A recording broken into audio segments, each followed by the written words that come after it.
Mass మహారాజా రవితేజ మరోసారి తన స్టైల్లో మాస్ ఫెస్టివల్కి రెడీ అవుతున్నాడు. మాస్ జాతర అనే క్రేజీ టైటిల్తో తెరకెక్కుతున్న ఈ సినిమా ఇప్పటికే ఫ్యాన్స్లో భారీ హైప్ క్రియేట్ చేస్తుంది.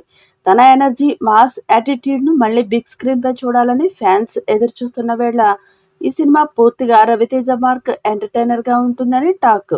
సితారా ఎంటర్టైన్మెంట్స్ బ్యానర్పై నాగవంశీ నిర్మిస్తున్న ఈ సినిమాకు భాను భోగవరపు దర్శకత్వం వహిస్తున్నాడు. రవితేజ బాక్సాఫీస్ వద్ద హిట్ కోసం ఎదురు చూస్తున్న ఈ తరుణంలో మాస్ జాతర సినిమాను పూర్తి ప్లాన్తో తీసుకొస్తున్నట్లు సమాచారం. ముఖ్యంగా ధమాకా లాంటి 100 కోట్ల హిట్ తర్వాత వచ్చిన చిత్రాలు పెద్దగా వర్క్ అవ్వకపోవడంతో రవితేజ ఈ సినిమాపై ప్రత్యేకంగా ఫోకస్ పెట్టాడు. పక్కా ఈసారి బాక్సాఫీస్ వద్ద మరో 100 కోట్లు కొట్టేలా గ్రాండ్గా రిలీజ్ చేయాలని అనుకుంటున్నారు.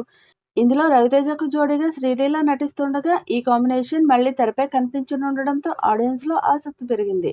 ఈ సినిమాలో రవితేజ మునుపెన్నడూ చూడని మాస్ అవతార్లో కనిపిస్తాడని టాక్.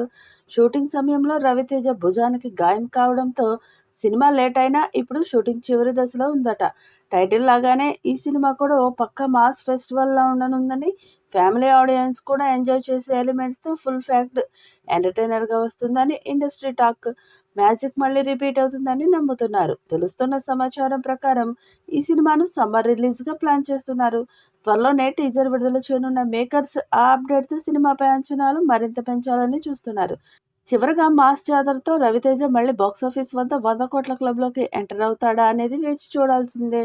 ఈ వీడియోపై మీ అభిప్రాయాన్ని కామెంట్ బాక్స్లో తెలియజేయండి. ఈ వీడియో మీకు నచ్చితే లైక్ చేయండి, షేర్ చేయండి, కామెంట్ చేయండి. మరిన్ని అప్డేట్స్ కోసం మన ఛానల్ని సబ్స్క్రైబ్ చేసుకోండి. అలాగే పక్కనే ఉన్న గంట సింబల్ని గట్టిగా కొట్టండి.